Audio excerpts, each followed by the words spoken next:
জাতীয় পত্রপত্রিকায় এ নিয়ে বিস্তারিত লেখালেখিও এসেছে। এই যে বার্ষিক যে সমীক্ষা হয়, যে সমীক্ষা মূলত বলা হয় আনইনকর্পোরেটেড এন্টারপ্রাইজেস এর ক্ষেত্রে, অর্থাৎ ইনফর্মাল সেক্টর, অসংগঠিত ক্ষেত্রের কর্মসংস্থান এবং অসংগঠিত ক্ষেত্রের সংস্থা, তার যে সমীক্ষা, তাদের পারফরমেন্সের সমীক্ষায় পশ্চিমবঙ্গের যে ফলাফল এসেছে তা আমাদের কাছে অত্যন্ত দুঃখের, হতাশার এবং কার্যত তৃণমূল কংগ্রেসের আমলে গত 13 বছরে রাজ্যের পরিস্থিতি যে অত্যন্ত খারাপ হয়েছে তার একটি প্রমাণ। এবারের পরিসংখ্যানে পাওয়া যাচ্ছে যে গত 7 বছরে অসংগঠিত ক্ষেত্রে 30 লক্ষ মানুষ পশ্চিমবঙ্গের কাজ হারিয়েছে। 2015-16 সালে যেখানে পশ্চিমবঙ্গের 10 কোটি জনসংখ্যার প্রায় 1,35,00,000 মানুষ অসংগঠিত ক্ষেত্রে কর্মসংস্থানে নির্ভর করে তাদের পেট ভরাতো, সংসার চালাতো। এই অসংগঠিত ক্ষেত্র মানে ছোট ছোট ক্ষেত্রে যাতে গভর্নমেন্টের খুব বেশি অনুমোদনের প্রয়োজন হয় না, ছোট দোকানদার, ব্যবসাদার, হকার, ভেন্ডার, বিভিন্ন হাট বাজারের লোকজন, কারণ গ্রামীণ এবং শহর দুই ক্ষেত্রেই এর বিশ্লেষণ হয়েছে। তো তাতে পশ্চিমবঙ্গে যেখানে 15-16 সালে 1,35,00,000 মানুষ এই ধরনের কাজের সঙ্গে যুক্ত ছিলেন, তাদের কর্মসংস্থানের ব্যবস্থা হয়েছিল, 22-23-এর সমীক্ষা বলছে পশ্চিমবঙ্গে 1,05,00,000 মানুষ এখন অসংগঠিত ক্ষেত্রে রয়েছে। 30 লক্ষ কর্মসংস্থান হারানোর সঙ্গে সঙ্গে সারা ভারতবর্ষে ইনফর্মাল সেক্টরে সবচেয়ে বেশি এমপ্লয়মেন্ট অপরচুনিটি যেখানে হতো, যে কত রাজ্যের মধ্যে পশ্চিমবঙ্গের নাম ছিল অগ্রগণ্য, যে তারা ইনফর্মাল সেক্টরে অনেক বেশি মানুষকে কাজ দেয়। সেক্ষেত্রেও দেখা যাচ্ছে গত বছরের তুলনায় সারা ভারতবর্ষে এই অসংগঠিত ক্ষেত্রে যে প্রসার পশ্চিমবঙ্গে হয়েছিল সেটাও সংকুচিত হয়েছে।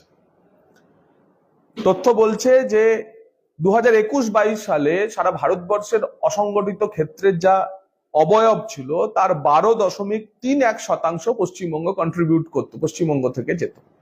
সেটাও কমে চলে এসছে 12.04%। অসংগঠিত ক্ষেত্রের এই অংশটি মূলত কিন্তু অকৃষি কাজের উপর নির্ভরশীল, অর্থাৎ কৃষিকাজ ব্যতিরেকে যাদের জমি নেই, ভূমি নেই, অন্য কোনো কাজ নেই, দোকানে কাজ করা, ঠেলা চালানো, রিক্সা টানা ইত্যাদি নানা ক্ষেত্রের সঙ্গে যারা জড়িত রয়েছে। এবং আপনারা জানলে অবাক হবেন যে পশ্চিমবঙ্গের মতো রাজ্যে 5,000 টাকার কম হচ্ছে তাদের মাসিক রোজগার এই অসংগঠিত ক্ষেত্রের কর্মচারীদের। কেরালে দ্বিগুণ, মহারাষ্ট্রে দ্বিগুণ, গুজরাটে এর দ্বিগুণ। ফলে 30 লক্ষ কর্মসংকোচনের সঙ্গে সঙ্গে কেন পশ্চিমবঙ্গ থেকে পরিযায়ী শ্রমিক বাড়ছে, কেন তারা কেরলে কাজ করতে চলে যাচ্ছে, গুজরাটে চলে যাচ্ছে, মহারাষ্ট্রে চলে যাচ্ছে, তারও কিন্তু একটি উদাহরণ হচ্ছে এই তথ্য বা এই এনএসএস এর রিপোর্ট বা সমীক্ষা। গত 13 বছরে পশ্চিমবঙ্গের মুখ্যমন্ত্রী মমতা বন্দ্যোপাধ্যায় কোনো বড় কলকারখানা উদ্বোধন করেছে কিনা আপনাদের থেকে ভালো কেউ জানে না। বড় কলকারখানা, চিমনির ধোঁয়া তো দূরের কথা, মুড়ি মিল, চিড়ে মিলের উদ্বোধন করতে মুখ্যমন্ত্রীকে কোথাও দেখা যায়নি।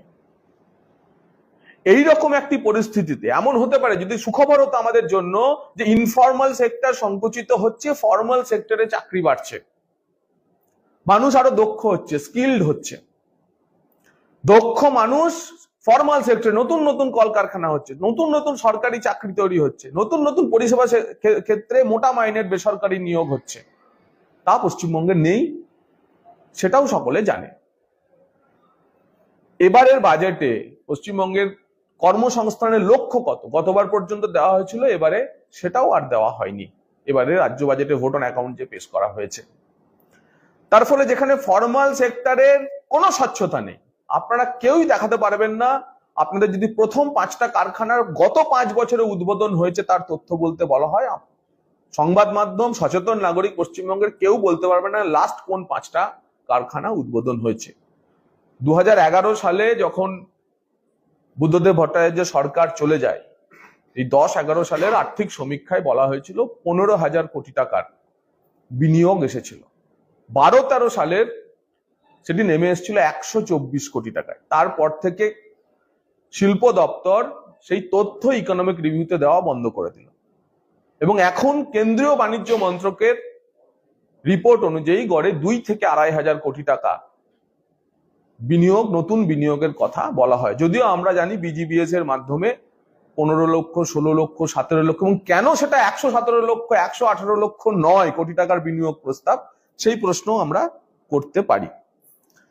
সেই কারণে যেখানে ফর্মাল সেক্টর নিয়ে আমাদের বলার কথা হচ্ছে যে ফর্মাল সেক্টর যদি বাড়ে তাহলে বিদ্যুতের ডিমান্ড বাড়বে। আমাদের কোনো পশ্চিমবঙ্গের গত 13 বছরে কোনো নতুন বিদ্যুতের ইউনিট তৈরি হয়েছে? তাপবিদ্যুতের। স্টিলের ডিমান্ড বেড়েছে, স্টিলের কনজামশন এখানে স্টেটে বেড়েছে, সিমেন্টের বেড়েছে, রিয়েল এস্টেট সেক্টর ছাড়া কোথাও, বড় পরিকাঠামোর ক্ষেত্রে এসব কোথাও কোনো কিছু নেই।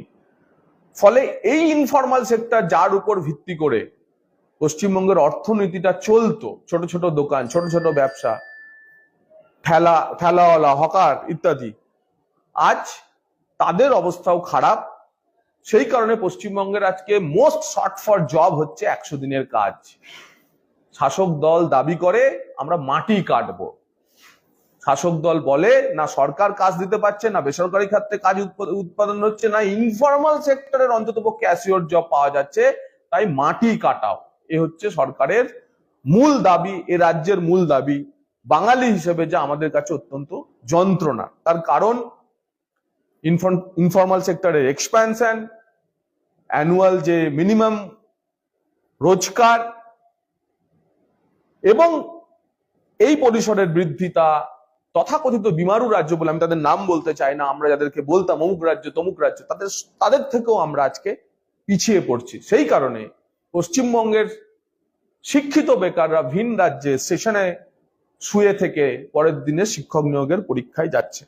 ফর্মাল সেক্টরের শিক্ষকতা থেকে শুরু করে যাবতীয় নিয়োগে ক্রমান্বয়ে যে দুর্নীতি এবং দুর্নীতির পরে তার নিয়োগ নিয়ে যে অনিশ্চয়তা, বেসরকারি ক্ষেত্রে নিয়োগ না থাকা, এবং তারপরে ধীরে ধীরে যে ইনফর্মাল সেক্টরের সংকুচিত হয়ে যায় এবং 7 বছরে 30 লক্ষ কর্মসংস্থান হারানো বাঙালির ভাগ্যে শেষ পর্যন্ত যে কি আছে তা নিয়ে আমার মনে হয় বাংলার আকাশে ঘোর অনিশ্চয়তা রয়েছে। আমার এটুকুই বলার ছিল। মুখ্যমন্ত্রী কিছুক্ষণ আগে এখন প্রেস কনফারেন্স শুরু করেছেন, তিনি বলছেন যে গঙ্গার ভাঙন কেন্দ্রের দেখার কথা, কেন্দ্র দেখছে না, কেন্দ্র আমাদের টাকাও পাঠাচ্ছে না, উল্টে আমাদের না জানিয়ে ফারাক্কা চুক্তি হলো, এটা খুব দুর্ভাগ্যজনক। দেখুন, এ নিয়ে কেন্দ্রের তরফ থেকে ফারাক্কা চুক্তি নিয়ে বিস্তারিত ব্যাখ্যা দেওয়া হয়েছে। সেচ দপ্তরের চিফ ইঞ্জিনিয়ার এবং এই সংক্রান্ত কাজ যিনি করেন, তিনি লিখিত মন্তব্য কেন্দ্রীয় সরকারের কাছে পাঠিয়েছেন। একই সঙ্গে এই যে কেন্দ্র রাজ্যের যে যৌথ আলোচনাগুলি হয়, বৈঠকগুলি হয়, সেই বৈঠকগুলিতেও রাজ্য সরকারের প্রতিনিধি উপস্থিত ছিলেন। তার ফলে সেখানেও তাদের মতামত, যা সরকারি মতামত, যা তা লিপিবদ্ধ হয়েছে। তারপরে রাজ্য সরকারের পূর্ণাঙ্গ মতামত নিয়ে আমাদের যে কেন্দ্রীয় যে জল কমিশন, ওয়াটার কমিশন আছে, বা নদীর উপর স্টাডি যারা হয়, যে সমস্ত সংস্থাগুলি, তারা করার পরেতে যে বিষয় উঠে এসছে তার ভিত্তিতে রাজ্য সরকারের মতামতের কথা গুরুত্ব দিয়ে ভেবেই কেন্দ্র সরকার এ নিয়ে এগোচ্ছে। তো মুখ্যমন্ত্রী যদি কথা বলে থাকেন, আমার মনে হয় তার সেচ দপ্তরের ইঞ্জিনিয়ারদের কাছে, সেচ দপ্তরের সচিবের কাছে এ নিয়ে প্রথম রিপোর্ট চাওয়া উচিত। 1 পয়সাও কি নিয়ে? মুখ্যমন্ত্রীর বাজেট হচ্ছে 3 লক্ষ কোটি টাকা। এই 3 লক্ষ কোটি টাকার মধ্যে 1,30,000 কোটি টাকা আসে কেন্দ্রীয় সরকারের ডেভলিউশনের টাকা, অর্থাৎ এই রাজ্য থেকে যে কর আদায় হয় তার 42% টাকা ফেরত আসে, অথবা কেন্দ্রীয় অনুদানের টাকা। এই রাজ্য সরকারটা চলছে, লক্ষ্মীর ভান্ডারটা চলছে, তপশিলি বন্ধু পেনশনটা চলছে, সবুজশ্রী চলছে, বাকি যা শ্রী যা চলছে তা পুরোটাই কেন্দ্র সরকার থেকে আসার টাকাতে। তিনি যে 70, 72, 75 হাজার কোটি টাকা রোজগার করেন, সেই টাকাটা হচ্ছে মদ থেকে আর লটারি থেকে। যা হচ্ছে এই মদে আরো বেশি মদ খাইয়ে আরো বেশি লটারির টিকিট বিক্রি করে যুব সমাজকে শেষ করে দিচ্ছেন। আর কেন্দ্রের থেকে যে করের টাকা, কর্পোরেট ট্যাক্সের টাকা, আয়করের টাকা যে ফেরত আসে এবং গ্র্যান্ট ইন্ডিয়ানের যে টাকা আসে, আপনারা বাজেটের বই খুলে দেখুন, 3 লক্ষ কোটি টাকার বাজেটের 1,30,000 কোটি টাকা কেন্দ্র থেকে আসে বলে পশ্চিমবঙ্গে এখনো 14 তলায় মমতা বন্দ্যোপাধ্যায় মুখ্যমন্ত্রীর আসনে বসে থাকতে পারছেন। সুপ্রিম কোর্টে আজকে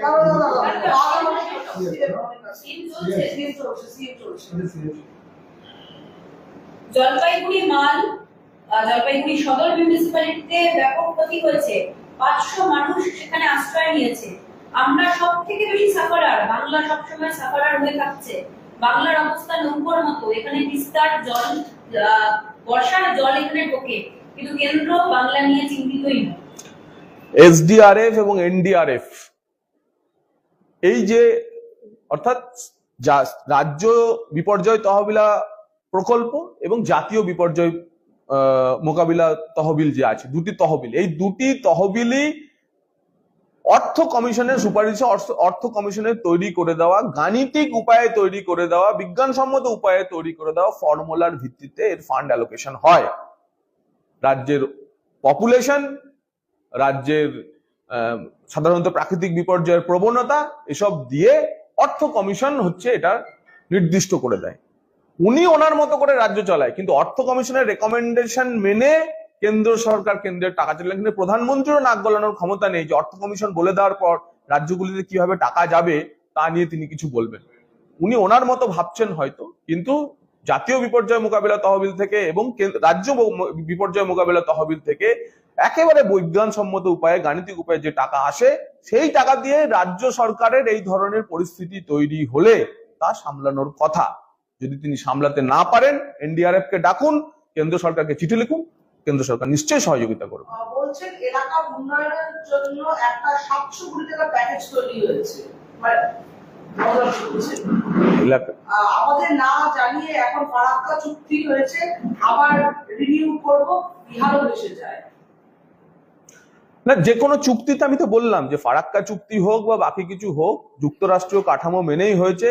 সেচ দপ্তরের প্রতিনিধিদের মতামত, লিখিত মতামত নেওয়ার পরিপ্রেক্ষিতে কেন্দ্র সরকার সিদ্ধান্ত নিয়েছে। এখনো আলোচনা চলছে এবং প্রত্যেকটি বৈঠকে সেচ দপ্তরের অফিসাররা জয়েন করছেন। তার যদি কোনো ব্যাখ্যা চাওয়ার প্রয়োজন হয়, উনি সেচ মন্ত্রী, সেচ সচিবের কাছে জানতে চান। মুখ্যমন্ত্রী বলছেন, আমি বারবার করে প্রধানমন্ত্রীকেও বলেছি, জানিয়েছি, কিন্তু কোনো কাজ হচ্ছে না, আমাদের কথাই শোনা হচ্ছে না। উনি এটা ছুতোনাতে প্রধানমন্ত্রীর সঙ্গে এখন দেখা করার চেষ্টা করছেন, কারণ উনি জানেন যে প্রধানমন্ত্রী উনি কোনোদিন হতে পারবেন না, কিন্তু আগামী 5 বছর এখনো কেন্দ্রীয় তদন্তকারী সংস্থাগুলি নরেন্দ্র মোদী চালাবেন। সেই জন্য চিঠি লেখা শুরু করেছেন। এই সেশন, বাজেট সেশনের মধ্যে আমার ধারণা উনি একবার যে কোনো ভাবে ওখানে পৌঁছে প্রধানমন্ত্রীর কাছে যাওয়ার চেষ্টা করবেন। বলছেন ভারত প্রধানমন্ত্রী তো জানালেন না জানিয়ে চুক্তি করে নিলেন, খুঁজছেন, ছুতো খুঁজছেন, কোন একটা ছুতো নাতায় প্রধানমন্ত্রীর কাছে যাওয়ার চেষ্টা করবেন। প্রধানমন্ত্রী নিশ্চয়ই যুক্তরাষ্ট্রীয় কাঠামো মেনে, যদি মনে হয় মুখ্যমন্ত্রীর সঙ্গে দেখা করে তার ব্যাখ্যা দেবেন, কিন্তু একেবারে ব্যবস্থিত উপায়ে বিভিন্ন মন্ত্রক, আন্তঃমন্ত্রক এবং রাজ্যগুলির সঙ্গে কেন্দ্রের যে আলোচনা হয়, সেই আলোচনার প্রক্রিয়া মেনেই সবকিছু চলছে। আরো অনেক বেশ কিছু কথা বলেছে যখন সিকিমে 14টা হাইব্রিড পাওয়ার করলো, তখন সেন্টার কেয়ার নেওয়া উচিত ছিল। ওরা জানে সিকিমের বর্ডার কত ভয়ঙ্কর, কেন্দ্র কোনো মনিটরিং সিস্টেম নেয়নি, আমরা বারবার ইনফর্ম করেছিলাম। খুব ভালো কথা। ওনার এটাও জেনে রাখা উচিত যে যখন কোনো জায়গাতে বাঁধের কর্মসূচি নেওয়া হয়, তার বিস্তারিত চর্চা হয়। এখানে মিটিং করতে বসে কাউকে ধমক দিয়ে, কাউকে চমক দিয়ে উনি যেভাবে প্রকল্প রচনা করেন, কেন্দ্রে সেটা হয় না। তো সেগুলো আগে উনি বিস্তারিত জানুন, ওনার বিরাট একটা আমলাতন্ত্র আছে, তার মাধ্যমে আগে জানুন, তারপর মন্তব্য করলে ভালো। উনি যেভাবে রাজ্য চালান, কেন্দ্র সেভাবে তো চলে না, কেন্দ্রীয় সরকার বা কেন্দ্রের ব্যবস্থা চলে না। যে কোনো ধরনের, বিশেষ করে হাইডেল পাওয়ার প্রজেক্ট যদি হয়, তার একটা নীতিগত সিদ্ধান্ত হয় এবং তার রূপায়ণের ক্ষেত্রে বহু গবেষণা হয়, তারপরে তা হয়। তো এই প্রজেক্ট নরেন্দ্র মোদীর আমলে শুরু হয়নি, হাইডেল প্রজেক্ট শুরু হয়েছে ইউপিএ জমানা থেকে, তারও আগে। দীর্ঘ 20-30 বছর ধরে এই প্রকল্পগুলি একে একে হয়ে যাচ্ছে পর্যায়ক্রমে। তাই সুতরাং এটা নিয়ে একটা দেশের নির্দিষ্ট নীতি অনুসারে তা গ্রহণ করা হচ্ছে। উনি কখন কি বলেন তার কোনো ঠিক থাকে না। উনি বলছেন ভুটান থেকেও জল ঢুকে যায় এবং ভুটানের জল আলিপুরদুয়ারে হয়ে জলপাইগুড়িতে আসে, বন্যা পরিস্থিতিতে হয়, আমরা সবচেয়ে বেশি সাফার করি, রাজ্যে বন্যা হয়েছে, নদীর পার নেমে যাচ্ছে। উনি জেসিবি, তারপরে হচ্ছে শওকত, জাহাঙ্গীর, এদেরকে একটু ওই সিকিমের নিচে হিমালয়ের পাড়ে দাঁড় করান, ওরা নিশ্চয়ই জল আটকে দিতে পারবে। সুপ্রিম কোর্টে আজকে দুটো খুব গুরুত্বপূর্ণ রায়। এক হলো যে সন্দেশখালী মামলা সিবিআই তদন্ত হওয়ার লাগে সুপ্রিম কোর্ট রাজ্যের আবেদন খারিজ করে দেখুন, এবং বলেছে আপনি কাকে বাঁচাতে এত মহিলা চেষ্টা করছেন, প্রশ্ন করেছে। সন্দেশখালীর মামলা নিয়ে মূলত মহিলাদের উপর নির্যাতন এবং ল্যান্ড গ্র্যাবিং অর্থাৎ জমি যে জবরদখল, এই দুটি কাণ্ড নিয়ে হচ্ছে যে রাজ্য সরকার সুপ্রিম কোর্টে সন্দেশখালী মামলা চ্যালেঞ্জ করেছিল যাতে সিবিআই তদন্ত না হয়। কিন্তু কি অদ্ভুত সমাপতন দেখুন, এই সরকার জিতে আসার পর প্রথম প্রশাসনিক বৈঠকে মমতা বন্দ্যোপাধ্যায় যে বিষয়টি তুললেন সেটি হচ্ছে ল্যান্ড গ্র্যাবিং, সেটি হচ্ছে উচ্ছেদ, সরকারি জমিতে উচ্ছেদ, এবং বাকি অন্যান্য জায়গায় যে বেআইনি জবরদখল হয়েছে তার উচ্ছেদ। এবং বিভিন্ন জায়গাতে আপনারা দেখছেন যে তৃণমূলের নেতা মন্ত্রীরা কিভাবে সরকারি জমি অন্য মানুষের জমি দখল করে রেখেছে। তাই যে বিষয়টি লোকসভা ভোটের পর প্রথম তিনি প্রশাসনিক বৈঠকে তুললেন, আর সেই বিষয়টি নিয়ে তার সরকার সুপ্রিম কোর্টে সন্দেশখালীর ক্ষেত্রে আপত্তি জানিয়ে বলল যে এখানে জমি দখল হয়নি তাই সিবিআই চায় না, মহিলাদের উপর অত্যাচার হয়নি তাই সিবিআই চায় না। এবং সুপ্রিম কোর্ট সঠিকভাবে ঠিক দিশা দিয়েছে। আশা করব সিবিআই এর সন্দেশখালী তদন্ত নিয়ে যেটুকু যা বাধা ছিল, এতদিন ধরে তারা এগোতে পারছিল না, তা কেটে গেল, যদিও কোনো স্থগিতাদেশ ছিল না। এবং আশা করব এরপর যারা ওখানে জমি দখল করে রেখেছে এবং যারা হচ্ছে যে আপনার মহিলাদের উপর অত্যাচার করেছে, তাদের কয়েকজন গ্রেপ্তার হয়েছে, এখনো কিছু লোকের গ্রেপ্তারি বাকি। 164 যাদের হয়েছে সেই মহিলাদের সুরক্ষা দিয়ে সিবিআই তদন্ত দ্রুত শেষ করবে, এই আমাদের আশা। এর মাধ্যমে কি সুপ্রিম কোর্টে উপাচার্য নিয়োগ নিয়ে ইউ ললিতের নেতৃত্বে কমিটি, তারা সুপারিশ করবে তিনজনের নাম, সিএম এর কাছে যাবে, সিএম একজনের নামে টিক দেবে, রাজ্যপালের কাছে যাবে। কার্যত রাজ্যপাল বাধ্য হলো মানে রাজ্য সরকারের সেই টিক দেওয়া নামটাতেই সই করতে। প্রশ্নটা রাজ্যপালের বা আচার্যের, রাজ্যপালের পাঠানো নামে টিক দেওয়ার কাজ নয়। রাজ্যের বিশ্ববিদ্যালয়গুলির উপাচার্য নিয়োগের ক্ষেত্রে এই অস্বচ্ছতা, সে ব্যাপারে সুপ্রিম কোর্টকে কেন হস্তক্ষেপ করতে হলো? কেন সুপ্রিম কোর্ট রাজ্য সরকারকেই বলল না, উচ্চশিক্ষা দপ্তরকে, যে আপনারা সার্চ কমিটি গঠন করুন? যদি সার্চ কমিটি গঠন করতে স্বচ্ছতা থাকে, প্রার্থী বাছাই মনোনয়নে যদি স্বচ্ছতা থাকে, তাহলে সুপ্রিম কোর্টকে নির্দিষ্ট কোনো ব্যক্তির মাধ্যমে সার্চ কমিটি তৈরি করা, সেই সার্চ কমিটির মাধ্যমে আবেদন গ্রহণ করা, সেই আবেদন গ্রহণ করার পর প্যানেল তৈরি করা, এবং সেই প্যানেল তৈরি করে মুখ্যমন্ত্রীর কাছে পাঠানো, এবং তারপর মুখ্যমন্ত্রী যাকে সেই প্যানেলে যাকে সিলেকশন করবেন 3 জনের প্যানেল থেকে, তাকে রাজ্যপাল বা আচার্য উপাচার্য হিসেবে মানে নিয়োগ দেবেন। সেটাই হচ্ছে সুপ্রিম কোর্ট বলেছে। হওয়ার কথা কি ছিল? হওয়ার কথা ছিল উচ্চশিক্ষা দপ্তর সার্চ কমিটি করবে, উচ্চশিক্ষা দপ্তরের সার্চ কমিটির পর উচ্চশিক্ষা দপ্তরের পাওয়া নাম মুখ্যমন্ত্রী দেখতেও পারেন, নাও দেখতে পারেন, আচার্যের কাছে যাবে এবং আচার্য তার ক্ষমতা বলে উপাচার্য নিয়োগ করবেন। অর্থাৎ সার্চ কমিটি থেকে নিয়োগ প্রক্রিয়ায় মমতা বন্দ্যোপাধ্যায়ের প্রশাসনের কোনো হাত থাকলো না।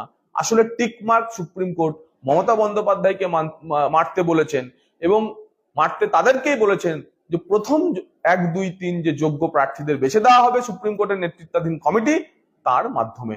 অর্থাৎ রাজ্য সরকারের ক্ষমতা খর্ব করে যে প্রশ্নগুলি বা রাজ্য সরকারের ক্ষমতা নিয়ে উপাচার্য নিয়োগ নিয়ে যে অস্বচ্ছতা নিয়ে আচার্য তুলেছিলেন, কার্যত সুপ্রিম কোর্ট তাতেই সিলমোহর দিলেন। বারবার করে রাজ্য সরকার বিভিন্ন মামলায় সিবিআই কে আটকাতে, ইডি কে আটকাতে, জনগণের টাকা খরচা করে, কখনো হাইকোর্ট, কখনো সুপ্রিম কোর্ট। কেন রাজ্য সরকার কাকে বাঁচাতে এরকম মরিয়া আচরণ করছে? শুধু সন্দেশখালীর মামলা না, সন্দেশখালীর মামলার সঙ্গে সঙ্গে যাবতীয় দুর্নীতির অভিযোগ, এবং আপনারা ভাবুন আরো বড় বিষয় যেটা হচ্ছে ডিএ মামলা। এই ডিএ মামলার উপর স্থগিতাদেশ পেতে মরিয়া চেষ্টা চালিয়ে যাচ্ছে রাজ্য সরকার, এবং যাবতীয় দুর্নীতিগুলির মামলা মন্ত্রীদের বাঁচানোর জন্য সরকার কোটি কোটি টাকার লয়ার নিয়োগ করছে। এবং প্রত্যেকটা দেখুন খোলা চোখে বোঝা যাচ্ছে যে আসলে সরকারের দ্বারা গাফিলতি ঢাকতে জনস্বার্থ যা আছে, জনস্বার্থে যে সিদ্ধান্তগুলি আদালত নিয়েছে, যে তদন্ত হলে জনমানসে এই সরকার সম্পর্কে আরো বেশি করে হয়তো যে ক্ষতিকারক দিকটি উঠে আসবে, তা ঢাকতে জনগণেরই টাকা তারা খরচা করছে। যদি সবকিছুর মধ্যে স্বচ্ছতা থাকে, আপনি ডিএ মামলায় স্থগিতাদেশের জন্য তিনজন ওই ধরনের মোটা ফিজের লয়ার কেন লাগাচ্ছেন? কেন সন্দেশখালীতে না? কেন এসএসসি দুর্নীতি নিয়োগে না? মানে কোনো কিছুতেই আপনার তদন্তকারী সংস্থা অর্থাৎ কেন্দ্রীয় তদন্তকারী সংস্থার আপনার প্রয়োজন নেই। কিন্তু এমন কতগুলি ঘটনার এই হাইকোর্টেই ঘটেছে যেগুলি হাইকোর্ট সিবিআই কে না দিয়ে সিআইডি কে তদন্ত করতে দিয়েছিল, কিন্তু তারপরেও সিআইডির যে তদন্তের গতি প্রকৃতি তাতে হাইকোর্ট সন্তুষ্ট হয়নি, ফলে সেই সব তদন্ত সিবিআই কে দিয়ে দিতে হয়েছে। তার ফলে তুলনামূলক বিচারে কেন্দ্রীয় সংস্থাগুলির তদন্ত অনেক বেশি স্বচ্ছ, সেটা মমতা বন্দ্যোপাধ্যায় জানেন। আর স্বচ্ছ তদন্ত মানেই তৃণমূলের কেউ না কেউ ধরা পড়বেন, লাইন লাগবে, তাকে বিশেষ ব্যবস্থা করতে হবে জেলে, আর সেখান থেকে মুক্তি পেতে জনগণের টাকায় তিনি কেন্দ্রীয় তদন্ত আটকাতে চাইছেন। তার বিরুদ্ধে থানায় আজকে গিয়েছেন নির্যাতিতা স্বয়ং, তিনি এফআইআর করে বলেছেন এই পোস্ট আমার সম্মানহানি করেছে।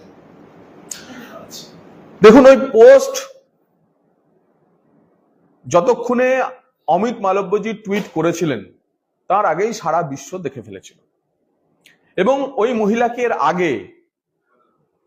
এর আগে কেন তার উপর নির্যাতন হয়েছেন সেই প্রশ্ন তা না তুলে ওই মহিলা একটি ভিডিও এসেছিল, সেই ভিডিওতে উনি প্রশ্ন করছিলেন তার ভিডিও কেন কোট আনকোট ভাইরাল করে দেওয়া হয়েছে। অর্থাৎ তার উপর নির্যাতন তার কাছে বড় বিষয় না, এবং তার চোখে মুখে একটি আতঙ্ক, আর তার মাধ্যমে তিনি বারবার বলছেন যে তার ভিডিও কে বা কারা ভাইরাল করে দিয়েছে। তো বোঝাই যাচ্ছে এই ভাইরাল করা ভিডিও, অর্থাৎ ভাইরাল শব্দটিও মহিলা জানেন না, তাকে দিয়ে যদি বলানো হয়েছে সেটা পরিষ্কার বোঝা যাচ্ছে যে যা শেখানো হয়েছে সেটা তিনি ঠিক মতো বলতেও পারেননি।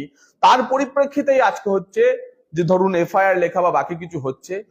মুখ্যমন্ত্রী প্রতি কথাতে যেমন বলেন ছোট্ট ঘটনা, সাজানো ঘটনা, পরিষ্কার হয়ে যাচ্ছে দিনের আলোর মতোই যে বিজেপির কার্যকর্তাদের মিথ্যে মামলায় ফাঁসানোর জন্য এটিও একটি মুখ্যমন্ত্রীর স্ক্রিপ্ট লেখা চিত্রনাট্যে পুলিশের সাজানো ঘটনা। সন্দেশখালী কাণ্ডে যেমন রাজ্য সরকারের অস্বস্তি, কেন্দ্রীয় সরকার রাজ্য অস্বস্তি করলো প্রশ্নপত্র ভাষা। সুপ্রিম কোর্টে যে স্পষ্টই বলেছে এটা ফাঁস হয়েছে, রীতিমতো পরিকল্পিতভাবে ফাঁস, সুতরাং নতুন করে পরীক্ষা নেওয়া জরুরি। এটা ব্যর্থতা অর্গানাইজার।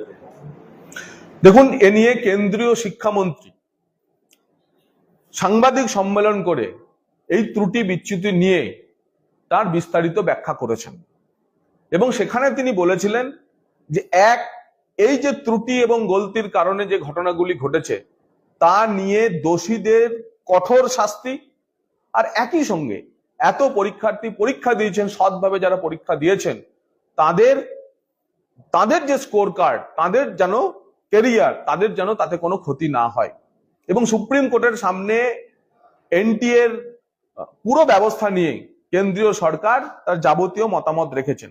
তার পরিপ্রেক্ষিতে সুপ্রিম কোর্ট যা বলেছে, আমার ধারণা কেন্দ্রীয় সরকার তাকে শিরোধার্য করে এনটিএ এর পুরো পরীক্ষা গ্রহণ পদ্ধতি, তার স্বচ্ছতা, তাকে ত্রুটি মুক্ত করার জন্য বিশেষজ্ঞ কমিটির যে রিপোর্ট আসবে তা মেনে কাজ করবে। এবং আমাদের এখানে লুকানোর কিছু নেই, যদি কোথাও গলতি হয়ে থাকে সেই গলতি সংশোধন করতে হবে। চোখের আলো প্রকল্পে প্রায় 20 জন এখন তাদের চিকিৎসা চলছে মেডিকেল কলেজে। এই চোখের আলো একটা প্রকল্পের মাধ্যমে গিয়ে লোকরা যে সংকটের মধ্যে পড়লো, এই দায়টা কার উপরে বর্তাচ্ছে? দায়টা হচ্ছে চোখের আলো মুখ্যমন্ত্রীর একটি পেট প্রজেক্ট বা একটি আনন্দের প্রজেক্ট যাকে বলা হয়। তো এই চোখের আলো প্রকল্পটি মূলত হচ্ছে অর্থ আসে কেন্দ্র থেকে, উনি এটিরও নাম বদল করেছেন এবং খুচরো পাপের ফল পাওয়া গেছে। চোখের আলো নাম দিয়ে উনি কেন্দ্রের টাকায় ছানি অপারেশনের কাজটাও করতে পারছেন। অর্থাৎ তাকে কোনো কাজ দিলেই, স্বাস্থ্যমন্ত্রী তিনিও, দায়িত্ব তার উপরেই বর্তায়। এবং এই যে 20টি মানুষ, তাদের চোখের সংক্রমণ, তাদের চোখে না দেখতে পাওয়া, এবং একটা সুপার স্পেশালিটি হসপিটাল, তাহলে প্রশ্ন অনেকগুলি হচ্ছে যে পশ্চিমবঙ্গের মমতা বন্দ্যোপাধ্যায়ের জমানায় তৈরি হওয়া সুপার স্পেশালিটি হসপিটালে ছানি অপারেশনটুকুও হয় না। কেন্দ্রের টাকা, এখানে স্টিকার দিদিমণি নাম বদল করে নতুন নাম রেখে দেন, এবং একই সঙ্গে পরবর্তীকালে রাজ্যের স্বাস্থ্য ব্যবস্থার উপর মানুষের যে ধোঁয়াশা, যে প্রশ্ন চিহ্ন, যে সংশয় তৈরি হবে, তা রাজ্য সরকার কিভাবে কাটাবে? না না, এই পরিপ্রেক্ষিতে চিকিৎসার গাফিলতি ধরা হলে চিকিৎসকদের 5 বছরের জেল হবে নতুন আইনে। আর বাংলাতে এই চিকিৎসা ব্যবস্থা এতগুলো, কদিন আগে এতগুলো শিশু মারা গেল, এতগুলো লোকের চোখ দৃষ্টির আলো চলে গেল, পশ্চিমবঙ্গে কি হবে? পশ্চিমবঙ্গের কি হবে? পশ্চিমবঙ্গের বেশি ডাক্তারের জেল হবে। চিকিৎসা মানে বিএনএস কি বলছে? ভারতীয় ন্যায় সংহিতাতে বলা আছে যে, নির্দিষ্টভাবে বলে দেওয়া হয়েছে যে চিকিৎসার গাফিলতি হলে চিকিৎসকের শাস্তি কি। যে রাজ্যে বেশি গাফিলতি হবে সে রাজ্যে বেশি ডাক্তারের জেল হবে। তাই পশ্চিমবঙ্গে মমতা বন্দ্যোপাধ্যায়ের আমলে স্বাস্থ্য পরিষেবা খারাপ হলে, ডাক্তারদের যদি গাফিলতি ধরা পড়ে, ডাক্তারদের শাস্তির মুখে পড়তে হবে।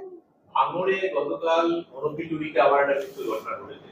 আজকে মাটিয়া পুলিশ ইমিডিয়েট পৌঁছতে পেরেছিল বলে একদিন বাজানো আছে। প্রশ্ন উঠে যে গতকাল থানার সামনে ঘটনা ঘটা সত্ত্বেও পুলিশ দেখতে যায় এবং ছেড়ে দিচ্ছে। দেখুন, গণপিটুনি যে হঠাৎ করে আজকে হচ্ছে এমন তো নয়। এই ছেলেধারা সন্দেহে, চোর সন্দেহে পিটুনির যে রেওয়াজ পশ্চিমবঙ্গে, সে অনেক দিন ধরে রয়েছে। কিন্তু চিন্তার বিষয় যেটা হচ্ছে যে গত 1 মাস ধরে একটি নির্দিষ্ট প্যাটার্নে, বিশেষ করে লোকসভা ভোটের পর থেকে একটি নির্দিষ্ট প্যাটার্নে বিভিন্ন স্থানে গণপিটুনি চলছে।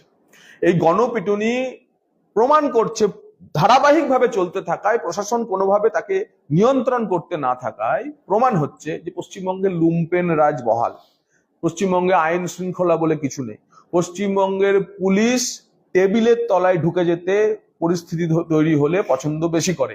পশ্চিমবঙ্গের এই যে দুরাবস্থা, সেই দুরাবস্থার কারণ এ রাজ্যের মুখ্যমন্ত্রী আসামি ছাড়াতে যায়, এ রাজ্যের শাসক দলের নেতা পুলিশের উপর বোম মারতে বলে, এবং এ রাজ্যের জেসিবিরা প্রকাশ্যে ন্যাশনাল হাইওয়ের উপর দাঁড়িয়ে তাদের ছড়ির বিধান দেন, শাস্তির বিধান দেন, এবং তা প্রমাণ করে এই যে লুম্পেন রাজ, আইন শৃঙ্খলার অবনতি এবং শাসক দলের সদিচ্ছা না থাকার কারণে এই গণপিটুনি বাড়ছে। ধীরে ধীরে গণপিটুনি থেকে গণরোষ তৈরি হলে তার আঘাত কিন্তু শাসক দলের নেতাদের উপরেই আসবে। সিএম বললেন যে আমি কোথাও পার্টির কালার করিনি এই 12 বছরে, কিন্তু বিজেপি বিভিন্ন জায়গায় রেলের যে রেল দপ্তর গেরুয়া রং করে দিচ্ছে।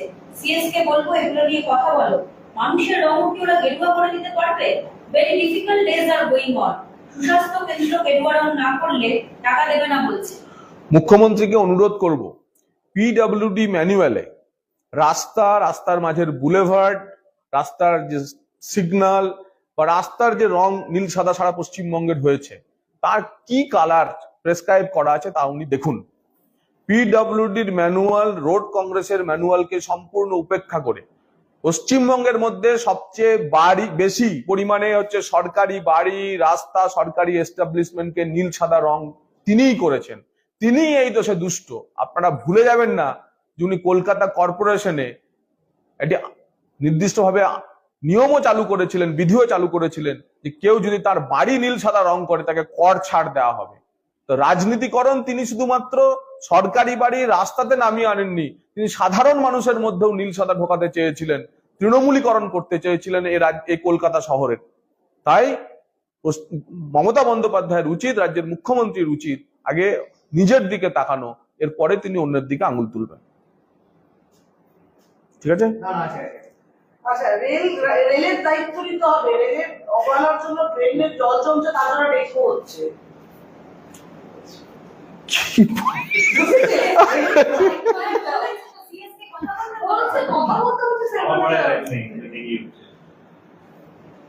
না, মুখ্যমন্ত্রীর এই ধরনের কথা এরপর কিছুদিন পর উনি বলবেন যে গঙ্গায় জল আছে বলে হচ্ছে ডেঙ্গু হচ্ছে।